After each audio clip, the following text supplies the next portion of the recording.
So today's topic is learning all about arrays. We will explore what arrays are and why do we need them in the programming language. So arrays are basically the most important container in a programming language. What it means is it actually is used for representing a sequence of values. The values could be anything like numbers, it could be strings, it could be any other objects, as we will explore in our object-oriented programming lessons. So these containers are mainly used for organizing values that are related to each other. You use arrays in your daily life as well.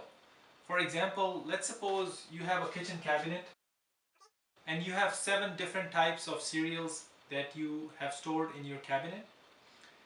You eat one cereal every day of the week.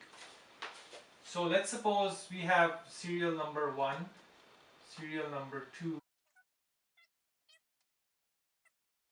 On Sunday, you want to eat cereal number 1. On Monday, you want to eat cereal number 2. Tuesday, Thursday, and again on Saturday. So this is basically an example of an array. Cereal is part of your breakfast and you want to keep them organized in the same location so you can easily identify based on the day which cereal you want to eat. So in this case, your index is the days of the week and the actual element inside the array is the cereal, right? So this is basically arrays at work in your daily life example. Let's look at our ticketing system example, which we have been using in our previous lessons. Let's understand arrays by adding another use case in our ticketing system. So in our ticketing system, what we had was we were expecting an age and some other information about the user and so forth, and we were generating a ticket, right? Which tells us which rides the user can and cannot ride. Now let's suppose if we have a situation where we have to keep track of the ticket numbers that are generated by the system. So let's suppose our system generates a ticket number every time a user inputs his age and the ticket is printed for him. So let's say this ticket number for user number 1 is represented by 123.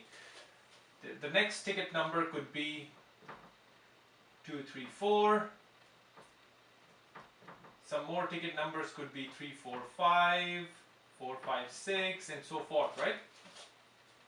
Now, how are we going to represent that information in a computer program? So one way to do it would be that we keep track of a ticket variable. We say ticket number 1 and we give it a number, right? We generate another ticket and store it in ticket number 2 variable and give it some number 234. Yet another ticket gets generated and is stored in another variable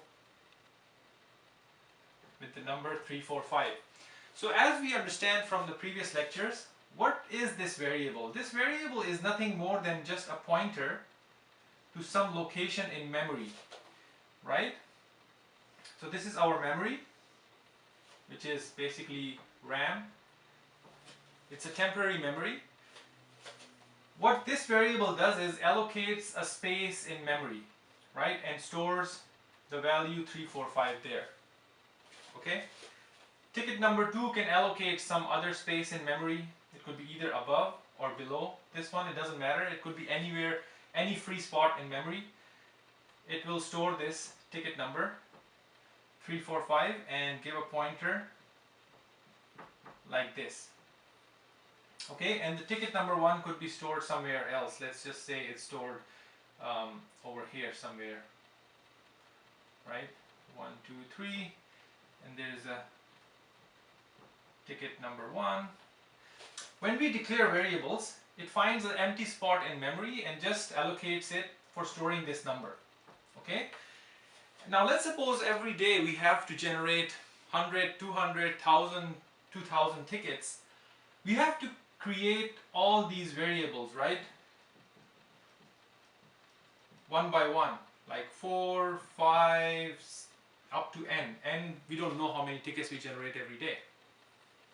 Now this thing is very difficult, right? We have to first declare so many variables and keep track of them, and then use the variable names to manipulate. And so let's suppose at the end of the day we want to generate a report which will look at all these tickets that were generated for that day and saves it in a file or send it to the printer, or whatever we want to do with it. It will be very difficult to iterate over all these variables. Now there is another easier way to do it, and arrays can help us manipulate these related values very easily. Now let's go ahead and explore how arrays can help solve this problem. As I explained previously, arrays are nothing more than just a logical container. Arrays are declared and initialized using the same mechanism as other variables. So we have a variable name and we store the contents of an array. And different programming languages have different ways of representing and initializing arrays. So in this case I will look into Python way of initializing arrays, but the concepts are exactly the same no matter which programming language you go to. So in this case we initialize an array and we store the values in it, right, separated by comma. Just to keep it simple, let's suppose we have 3 tickets and we want to create an array for 3 tickets. But in reality, it's obviously going to be more tickets, and you can create arrays of any length as long as you have enough memory space to store those contents. It tells the computer to create a location in RAM. So again, this is RAM. Let's look at the same example solved by an array. Now there will be a place in this RAM somewhere, let's suppose it's here somewhere, where it creates a pointer represented by this variable. And usually when you declare arrays, they are declared as plurals because it contains many values. So in this case it initializes space inside the RAM to hold these 3 values, and the space it initializes is consecutive, so it's one after the other. There is no gap, and they're all in the same order as the elements inside the array. And there could be other things in the memory on the top and the bottom. Now here you will see that this variable is referring to a location in memory. So if I want to access ticket number 234, how are we going to do that using arrays?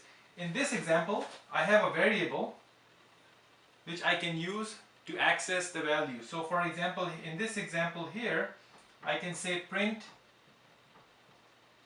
ticket 1, and it will print whatever this ticket 1 is pointing to.